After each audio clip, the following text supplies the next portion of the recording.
ব্যবসায়ী নাজমুল ইসলাম হত্যা মামলায় 6 জনকে মৃত্যুদণ্ড দিয়েছেন আদালত। মঙ্গলবার সকালে সিরাজগঞ্জ জেলা ও দায়রা জজ আদালতের সিনিয়র জেলা ও দায়রা জজ এম আলী আহমেদ এই রায় ঘোষণা করেন। নিহত নাজমুল ইসলাম নওগাঁ সদর উপজেলার বালিহার ইউনিয়নের কিসমত কসবা গ্রামের মোহাম্মদ আব্দুর রহমানের ছেলে।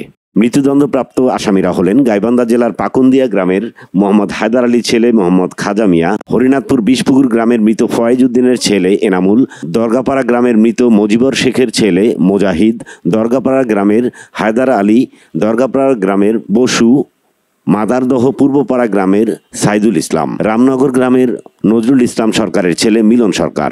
এছাড়াও প্রত্যেককে 10,000 টাকা অর্থদণ্ড, অনাদায়ে আরও 1 মাস করে বিনাশ্রম কারাদণ্ডে দণ্ডিত করা হয়েছে।